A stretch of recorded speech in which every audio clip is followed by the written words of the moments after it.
सर्वजण शांत बसलात तर माझं बोलणं तुम्हाला ऐकू येईल.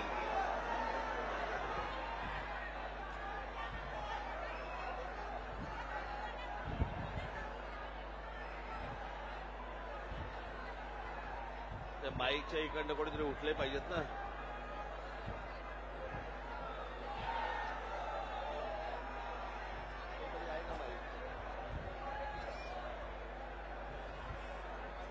हॅलो.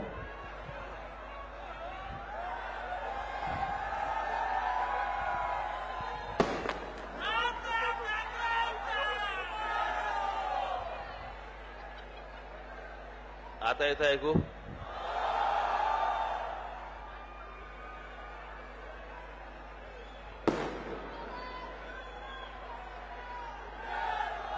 आपण सर्वजण जर शांत बसलात तर मला आपल्याशी बोलता येईल.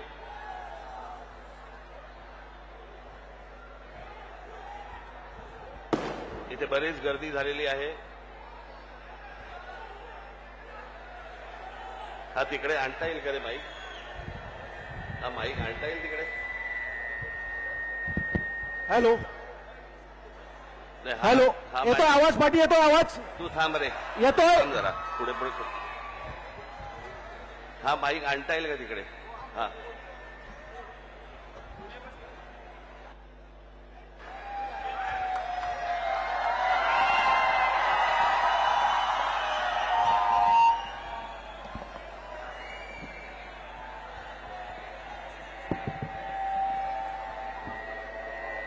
दोन दोन.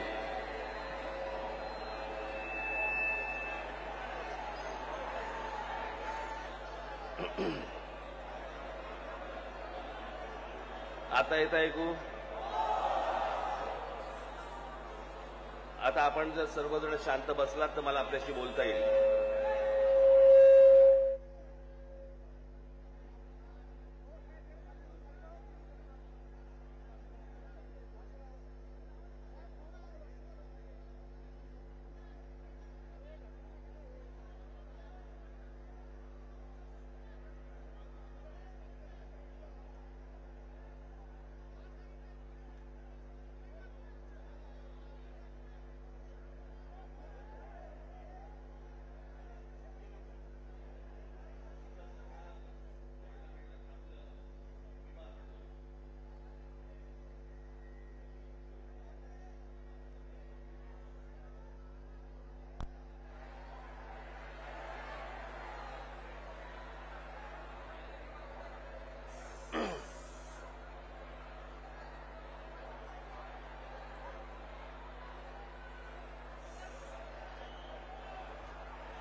आता या ठिकाणी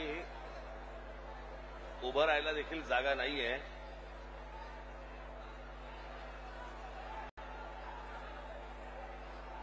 काय झालंय अविनाश? तो काय करणार आता? आता येतंय ऐकू ना त्याला?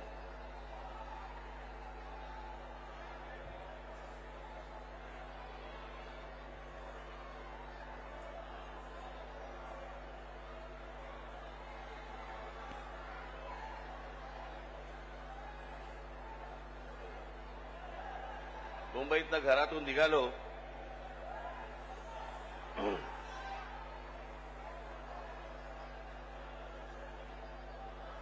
आणि इथे पोहोचायला जवळपास मला 2 तास लागले. अरे घोडे बिडे आणू नका रे तुम्ही तिथे. घेऊन जा पहिले त्याला बाहेर. बाहेर घेऊन जा त्याला विचारायला. इथे मी काय बोलतोय माणसाला नाही समजत, घोड्यानं कुठून समजणार?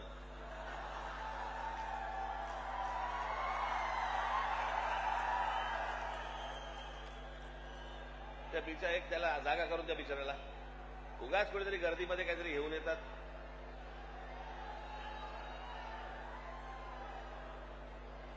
जा त्याला घेऊन जा व्यवस्थित नीट. त्याला जागा करून द्या रे.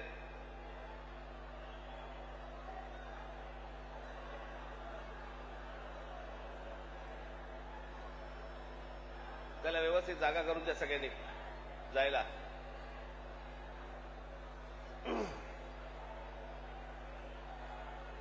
कमाल आहे इथे. म्हणजे माणसांना उभं राहणं जागा नाही, घोडे घेऊन येते. तो मुलगा उतरला का त्याच्यावरनं, का तोही गेला?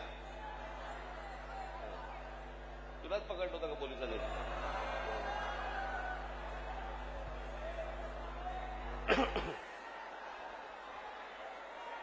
अरे त्याला जागा करून द्या जरा नीट व्यवस्थित.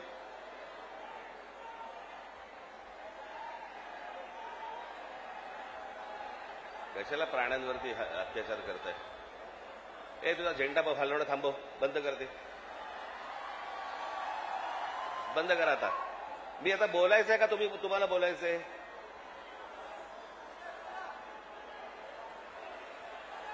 आणि हे बघा, हे कोण आहेत आता? बसा ना आता शांत.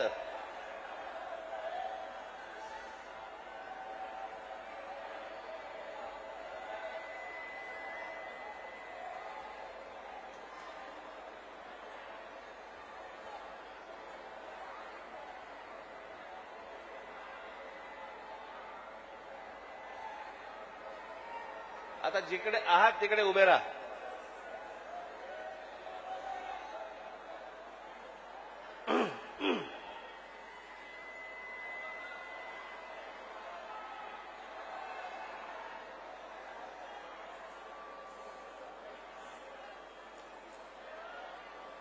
मला मुंबईवरनं इथे यायला जवळपास आता 2 तास लागले. आणि मी दरवेळेला आपल्या लोकांना नेहमी सांगत असतो की मध्ये वाटेमध्ये स्वागत ठेवू नका. त्या स्वागतामुळे तो ट्रॅफिक जॅम होऊन बसतो आणि ट्रॅफिकमुळे मला यायला त्रास होतो.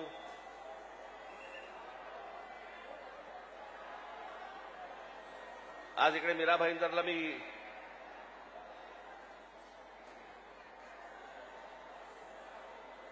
मुद्दामून आलो.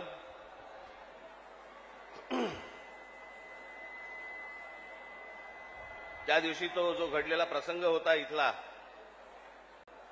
काय चाललंय काय रे इथे?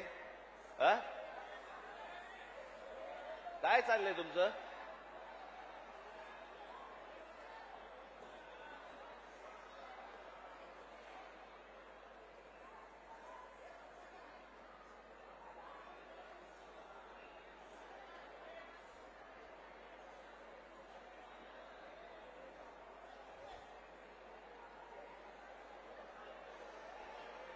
आता जागा नाही तर कुठे पुढे येणार तुम्ही?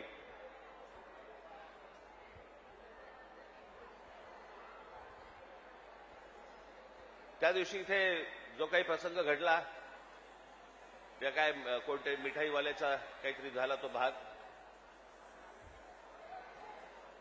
आता कानावरती जर मराठी समजत नसेल तर कानाखाली बसणारच मराठी.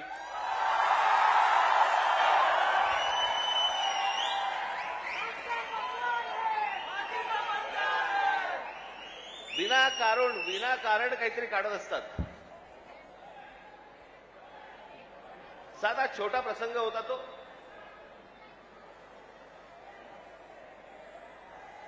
मोर्चासाठी म्हणून तिकडे जे कोणी माझे मराठी सैनिक होते पाणी प्यायला गेले तर तो माणसाने विचारलं कशासाठी मोर्चा काढताय? त्यांनी सांगितलं हिंदी सक्तीचं केलं म्हणून. म्हणे इथे तर म्हणे हिंदीतच बोलतात म्हणे. हे सगळं हिंदीमध्ये चालू होतं. त्याच्यामध्ये त्या माणसाच्या अरेरावीमुळे त्याच्या जी काय कानफडीत बसायची ती बसली.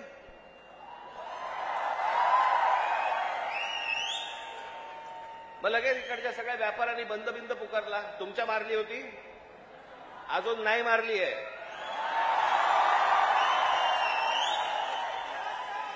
विषय समजून न घेता काय झालंय माहिती नसताना कुठच्या तरी राजकीय पक्षाच्या दबावाखाली येऊन जर तुम्ही हे असले बंद करणार असाल, तुम्हाला काय वाटलं मराठी व्यापारी नाहीयेत?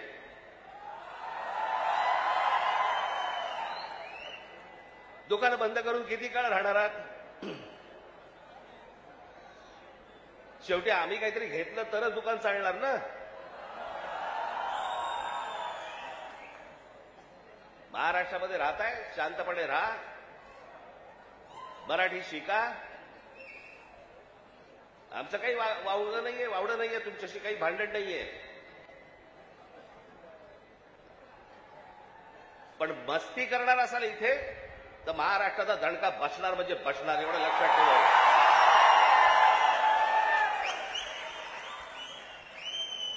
तर काय विषय होता? पहिली ते पाचवी राज्य सरकारने म्हणे हिंदी कंपल्सरी, म्हणे हिंदी भाषा शिकलीच पाहिजे. त्याच्यावरनं खरं तर हे सगळं सुरू झालं.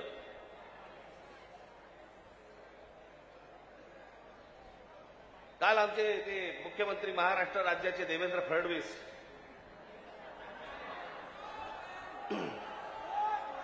त्यांनी काल सांगितलं, म्हणे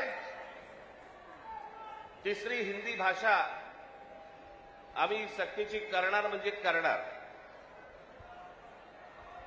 आता राज्य सरकारला जर आत्महत्याच करायची असेल तर त्यांनी बेशक करावी.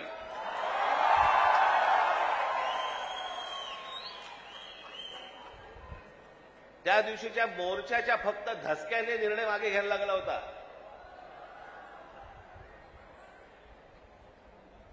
फडणवीसजी, तुम्ही सांगताय ना की तिसरी भाषा आम्ही सक्तीची आणणार म्हणजे आणणार. मी आत्ता आपल्याला सांगतो, महाराष्ट्रात पहिली ते पाचवी हिंदी आणायचा आपण प्रयत्न तर फक्त करून बघा.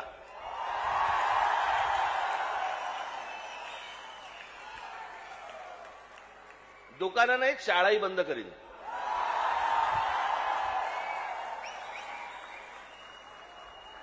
महाराष्ट्र राज्याचा मुख्यमंत्री हिंदीसाठी भांडतोय, मराठीसाठी, मराठी सक्तीची. इतर ज्या बाकीच्या शाळा आहेत याच्यामध्ये तुम्ही आज मराठी आणली पाहिजे, सक्तीची केली पाहिजेत. ते सोडून तुम्ही हिंदी सक्तीची करण्याच्या मागे लागलेला कोणाच्या दबावासाठी? कोण दबाव टाकते तुमच्यावरती?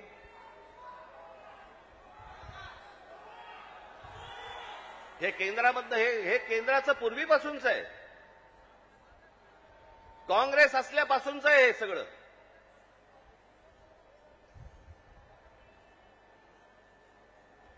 मुंबईसह संयुक्त महाराष्ट्र झाला त्याचा जो लढा होता, इतका प्रचंड मोठा लढा, ही मुंबई महाराष्ट्रापासून बाजूला करण्याचा डाव होता. तो कोणाचा होता? काही गुजराती व्यापाऱ्यांचा होता आणि काही गुजराती नेत्यांचा होता. मी एकदा पुस्तक वाचत असताना, आचार्य आस्तांचं पुस्तक वाचत असताना मला धक्का बसला की मुंबई महाराष्ट्राला मिळू नये याच्यासाठीचं पहिलं जे बोललं गेलं ते कोणाकडनं बोललं गेलं? वल्लभभाई पटेलांनी सांगितलं की मुंबई महाराष्ट्राला देऊ नका म्हणून. वल्लभभाई पटेलांनी, ज्यांना आजपर्यंत आम्ही लोह पुरुष म्हणून मानत आलो, या देशाचे गृहमंत्री, आम्ही त्याच्याकडे आदराने आजपर्यंत पाहत आलो, तुम्ही महाराष्ट्राला विरोध केलात.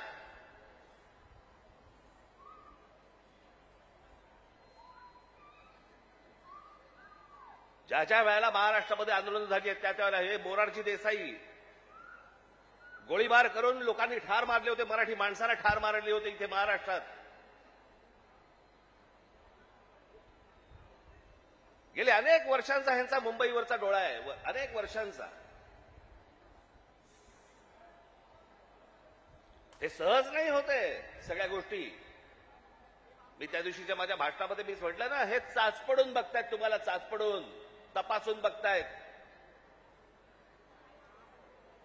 की हिंदी भाषा आणली, बघू महाराष्ट्र विरोध करतोय का, बघू मराठी माणूस पेटतोय का, बघू मराठी माणूस जिवंत आहे का. आणि तो जर शांत दिसला तर हिंदी ही भाषा आणणं ही त्यांची पहिली पायरी असेल. आणि हळूहळू हळूहळू हळूहळू या सगळ्या गोष्टी करून मुंबई ताब्यामध्ये घ्यायची आणि ती गुजरातला मिळवायची, हे ह्यांचं स्वप्न आहे.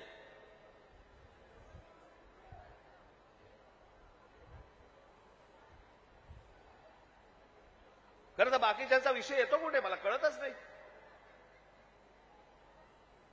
विषय भाषेचा आहे. एक जगातलं सत्य मी प्रत्येक वेळेला सांगत आलो, जगातलं सत्य, तुमची भाषा मेली आणि पायाखालची जमीन गेली की तुम्ही कोणीही नसता जगामध्ये, तुम्हाला काही अर्थ नाही. तुम्हाला कोणीही विचारणार नाही. तुमची भाषा टिकवणं महत्वाचं आहे. तुमची जमीन राखणं महत्वाचं आहे. पण हे फक्त मुंबई महाराष्ट्रात खास करून मुंबईत काही गोष्ट झाली की ती देशभर चालू ठेवतात हे हिंदी चॅनलवाले.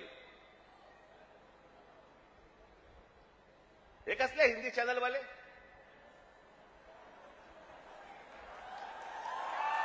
नाही हे खरं तर या सत्ताधाऱ्यांच्या चपलेखालची ढेकणं आहे ती.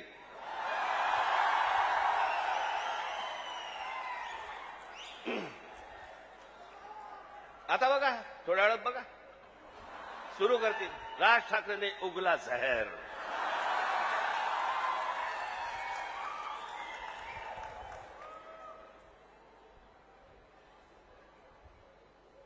फक्त मुंबईत काही झालं, महाराष्ट्रात काही झालं तर हे सगळे हिंदी चॅनलवाले जाणून बुजून कोणाच्या तरी सांगण्यावरून, कधीतरी स्वतःच्या मनातून, स्वतःच्या रागातून हे पेटून उठतात.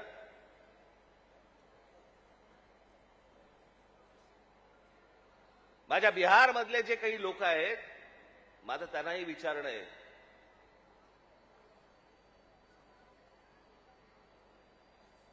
की इथे मी आता आणलंय इथे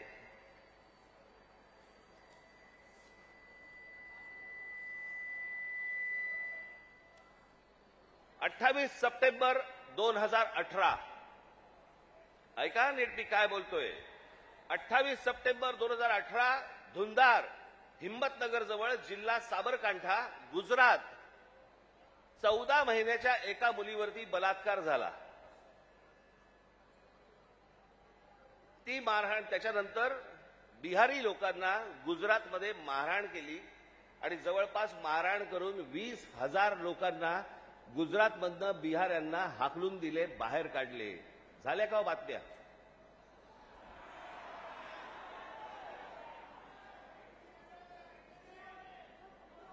कुठेही बातम्या तुम्हाला दिसणार नाहीत. हा माणूस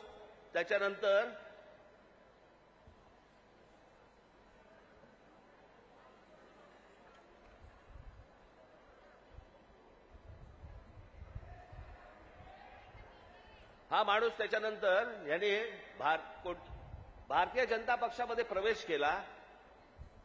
त्याला तिकीट दिलं गेलं आणि तो आमदार देखील झाला. म्हणजे यांच्या राज्यामध्ये हे वाटेल ते करणार, बाहेरच्या राज्यांमधली लोक आतमध्ये घेणार नाहीत, त्यांना मारणार, हाकलून देणार. 10-10, 20-20 आत्ता परत झालं. आत्ता परत गुजरातमध्ये झालं आणि बिहारी लोकांना गुजरातच्या बाहेर काढलं. झाल्या बातम्या? नाही झाल्या. इथे एका मिठाईवाल्याच्या कानफडीत बसल्यावरती देशाची बातमी घडते. देशाची.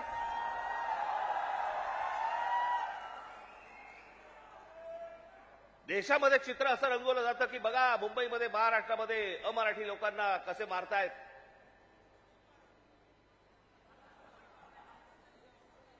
हे काय प्रकारचं राजकारण सुरू आहे देशामध्ये, आपण लक्षात घ्या.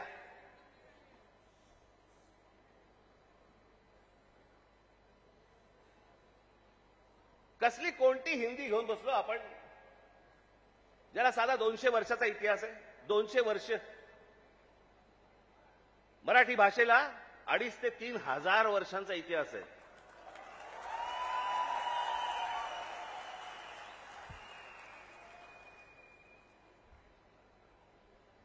मराठी भाषेला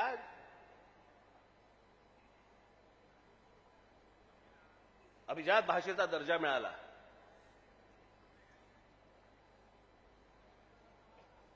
या शिवतीर्थावरती इथे मुंबईला पंतप्रधान नरेंद्र मोदींच्या समोर मी त्यांना सांगितलं होतं, माझ्या फक्त 5 गोष्टी आहेत, 5 अटी आहेत गोष्टी.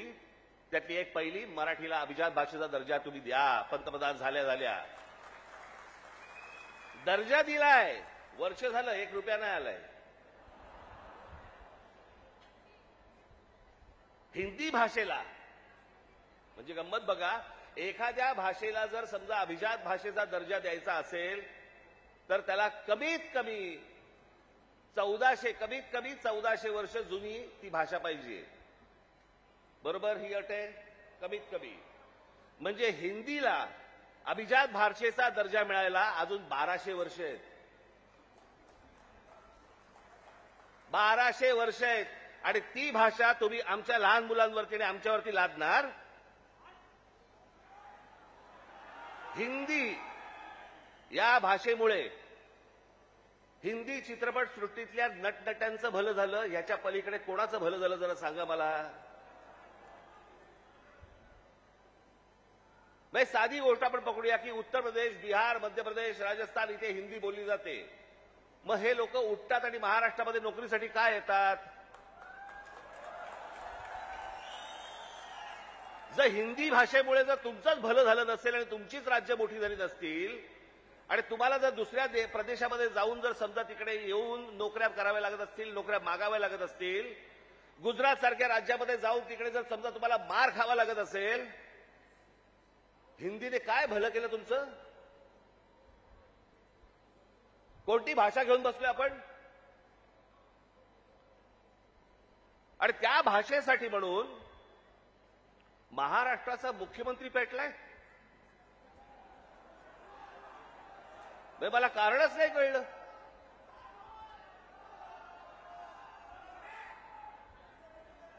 मी तुम्हाला साधी गोष्ट सांगतो, हिंदी ही या देशात कोणाचीही मातृभाषा नाही. हे पहिल्यांदा सर्वांनी लक्षात घ्या. ज्याची काल परवाकडे कालफडीत मारली ना, त्याला विचार तुझी मातृभाषा कुठची?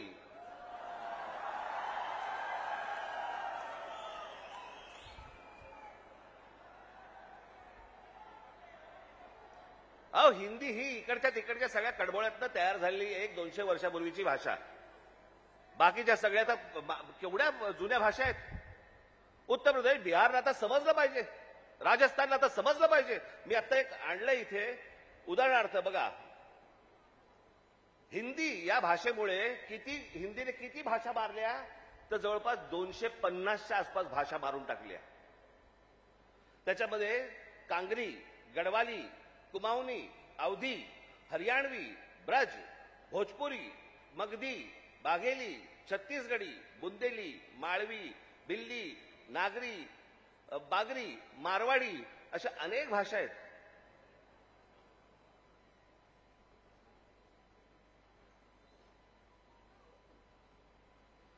आता बिहारमध्ये ज्यांनी पहिली हिंदी ही भाषा स्वीकारली, तिथे आजही 99% लोक मातृभाषा बोलतात, हिंदी बोलत नाहीत. म्हणजे अशा तर मी तुम्हाला सांगतो,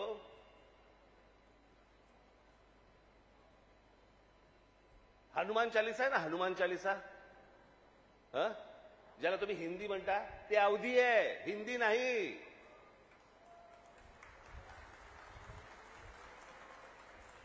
पहिल्यांदा भाषा आपण नीट समजून घेतली पाहिजे. मराठी भाषेचा आपण इतिहास नीट एकदा समजून घेतला पाहिजे.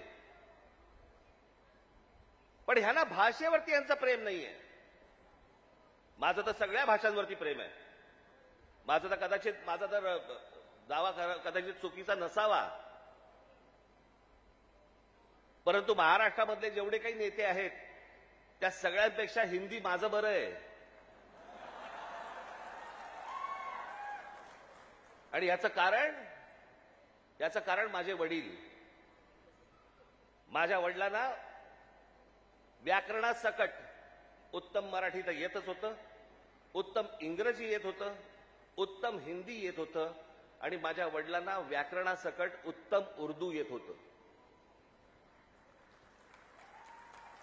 भाषा कोणतीही वाईट नसते, कधीच वाईट नसते. जगातली कुठचीही भाषा वाईट नसते. हिंदी ही काही वाईट भाषा नव्हे. आमच्यावर लादणार असाल, नाही बोलणार जा.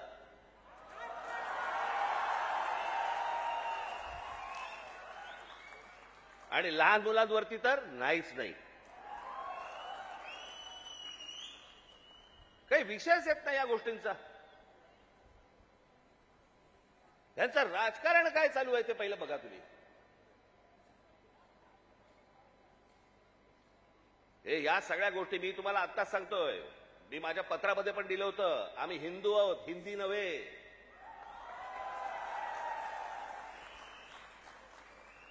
पण हिंदुत्वाच्या बोरख्याखालून जर समजा तुम्ही माझी मराठी संपवायला येणार असाल, माझ्यासारखा कडवट मराठी तुम्हाला सापडणार पण नाही.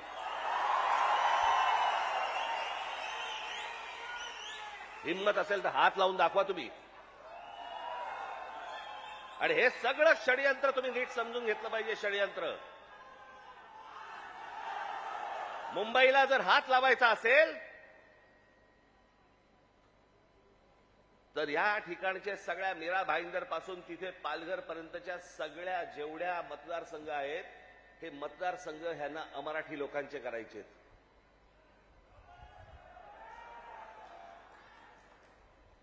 मी गेले 20 वर्ष मी ओरडून ओरडून बोंबलून बोंबलून सांगतोय, ही नुसती माणसं येत नाही आहेत. हे नुसते इमारतींमध्ये माणसं येत नाही आहेत. इमारती उभ्या राहतात आणि बाहेरची माणसं येत आहेत. इमारती उभ्या राहतात आणि बाहेरची माणसं येत आहेत. नुसती माणसं नाही येत आहेत. हे मतदारसंघ बनवत आहेत. हे मतदारसंघ बनवून तुम्हाला हटवणार, तुम्हाला लांब लांब फेकून देणार. उद्या हे काय सांगणार, अरे बघा ना, आमचाच खासदार, आमचेच आमदार, आमचेच नगरसेवक, आमचाच महापौर. असं करून हे मुंबईपर्यंत पोहोचणार. आणि हा अख्खाच्या अख्खा पट्टा हा सगळा गुजरातला मिळवण्यासाठीचे सगळे खटाटोप सुरू आहेत. हे आज नाही, हे पूर्वीपासून सुरू आहेत. पूर्वी त्यांनी तर जाहीररित्या सांगितलं होतं, पण आता कसं आहे, आता हे लपून छपून हळूवार पद्धतीने या सगळ्या गोष्टी सुरू आहेत. हे काय षडयंत्र हे आपण नीट ओळखा, हे समजून घ्या. हा सहज आलेला माज नाहीये. हे जास्त तुमच्या अंगावरती येतात आणि तुम्हाला सांगतात नाही मराठी नाही बोलणार, आम्ही नाही बोलेंगे. हा जो माज आहे ना, हा माज तिथून आलेला आहे, तिथून.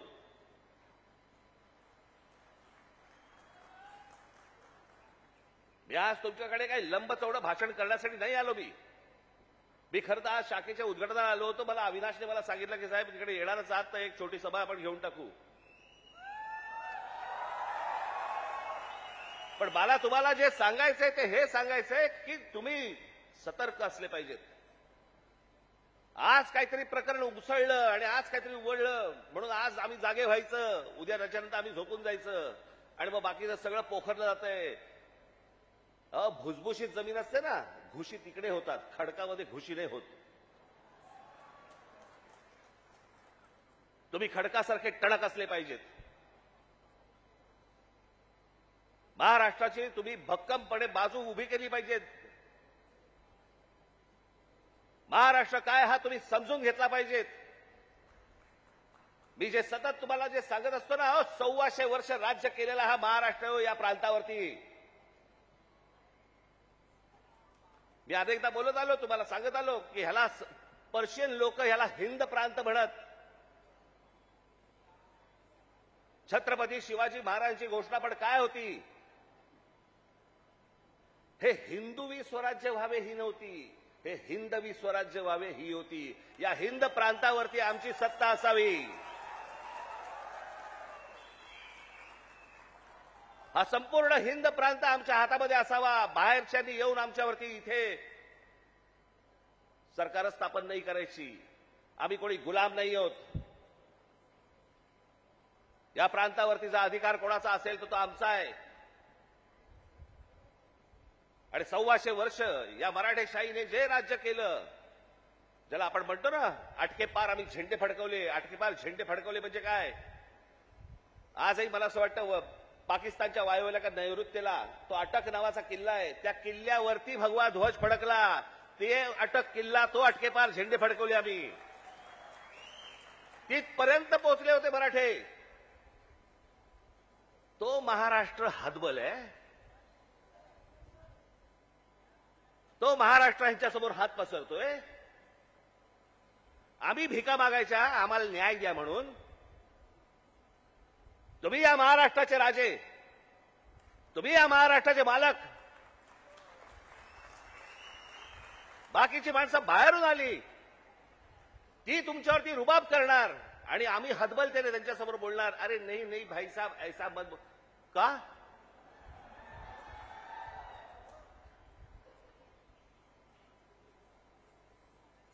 स्वतःहून काही करायची आपल्याला गरज नाहीये. पण जर अशा प्रकारे मास्क घेऊन जर समजा कोणी अंगावरती आला, ठेचायचा म्हणजे ठेचायचाच.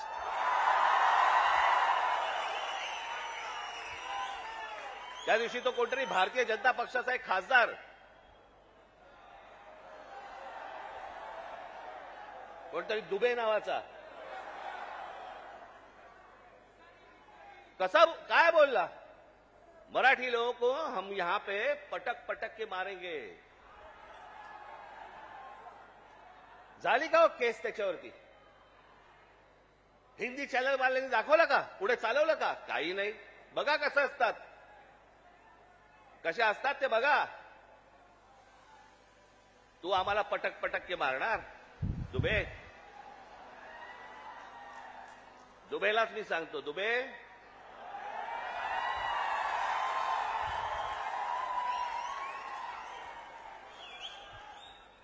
तुम मुंबई में आ जाओ.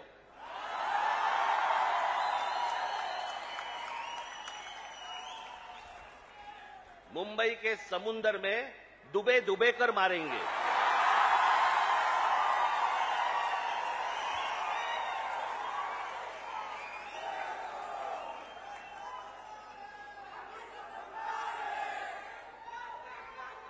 त्याला हिंमत होते बघा कशी. तुम्ही जर काही बोललात तर त्याची राष्ट्रीय बातमी होते. तुम्ही जर कुठची अमराठी माणसाबद्दल काही गोष्ट बोललात तर ती राष्ट्रीय बातमी. पण हे ज्यावेळेला बोलतात त्यावेळेला त्यांना माहिती असतं सरकार आमच्या मागे आहे.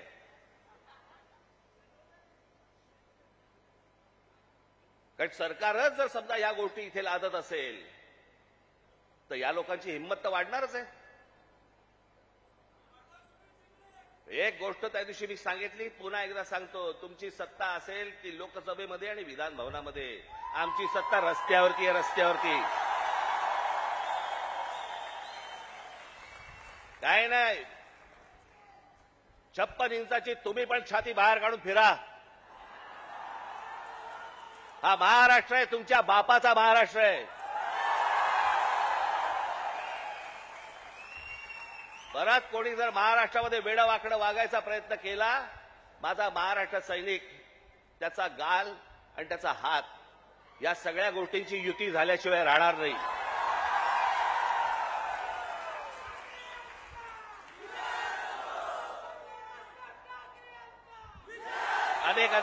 अनेक ते आता सरकारी पत्रकार असतात, काही बेरोजगार पत्रकार असतात. आणि मग ते बेरोजगार पत्रकार कुठच्या युट्यूब चॅनल बिनलवरती जातात आणि म्हणतात की तुम्हाला माहितीये की नाही, ही फडणवीसांनी लिहिलेली स्क्रिप्ट आहे. हा कोणता स्क्रिप्ट रायटर आहे मला अजूनपर्यंत कळलेला नाही, जो स्वतःचा अपमान पण त्याच्यामध्ये लिहितो. ज्याला हे सगळं मागे घ्यावं लागलं, सगळ्यांकडनं दबाव आल्यानंतर मी हे दोन्ही GR मागे घेत आहे, हे स्क्रिप्ट रायटर लिहू शकतो. पण हे काय चालू आहे? हे तुमच्या मनात काहीतरी विष कालवणं सुरू आहे की हे बघा, हे आतून सगळं एक येतं बघा, हे सगळं असं सगळं सुरू आहे. कशाचा कशाला कशाचाही संबंध नाही आहे. कोणाशी माझी मैत्री असो, दुश्मनी असो, काहीही असो, एक गोष्ट निश्चित सांगतो, महाराष्ट्राच्या बाबतीत, मराठी माणसाच्या बाबतीत आणि मराठी भाषेच्या बाबतीत राज ठाकरे कोणाशी तडजोड करणार नाही. याच्या आधीही केली नाही, आत्ताही केली नाही आणि पुढेही करणार नाही. मला असं वाटतं तुम्ही देखील त्याच पद्धतीने महाराष्ट्रामध्ये राहिलं पाहिजे, जगलं पाहिजे, वावरलं पाहिजे. आणि जे कोणी इथे राहत असतील मराठी लोक, मी त्या दिवशी माझ्या एका मित्राचा दाखला दिला होता, बाकीच्यांनी देखील लवकरात लवकर मराठी शिकण्याचा आपण प्रयत्न करावा. आम्ही तुमच्याशी मराठीत बोलू. माझी तुम्हाला सर्वांना तुम्हाला सांगणं आहे, ज्या ज्या ठिकाणी जाल, दुकानात गेलात, बसमध्ये गेलात, ट्रेनमध्ये गेलात, टॅक्सीत बसलात, कुठेही गेलात, जास्तीत जास्त प्रमाणात म्हणण्यापेक्षा कायमस्वरूपी तुम्ही समोरच्याशी मराठीमध्येच बोला, त्याला मराठीत बोलायला भाग पाडा. अहो, आत्ता माझ्याकडे कर्नाटकातला व्हिडिओ आलाय. कर्नाटकामधले तो माणूस तिकडे त्या रिक्षावाल्यांना हाकलून देतोय, बातम्या नाही होणार. कारण त्यांचे सत्ताधारी, त्यांची सरकारं त्यांच्या जनतेच्या, त्यांच्या लोकांच्या खंबीरपणे पाठीशी उभे असतात. वरती कोणी येऊ अगर न येऊ, हे महाराष्ट्रच फक्त भोगत आला आणि महाराष्ट्रच फक्त भोगतोय. त्यांना काय वागायचं त्यांचं त्यांनी वागावं. पण मला तुम्हाला फक्त एवढंच सांगायचंय की तुम्ही खंबीर राहा, तुम्ही कडवट राहा. जर तुम्ही घट्ट असाल, तुम्ही जे खडकासारखे टणक असाल, कोणी आतमध्ये शिरायचा प्रयत्न करणार नाही. आजूबाजूला कोण येतंय, कोण राहतंय, कोण काय करतंय याच्यावरती सतर्कतेने तुमचं लक्ष असलं पाहिजे. एवढीच फक्त आज विनंती करण्यासाठी म्हणून मी आज आपल्यासमोर इथे आलो. आपण सगळेजण इतक्या मोठ्या संख्येने आलात, आपल्याला सर्वांना धन्यवाद देतो आणि फक्त एवढंच जाताना सांगेन, सतर्क राहा, सतर्क राहा, सतर्क राहा. धन्यवाद. जय हिंद, जय महाराष्ट्र.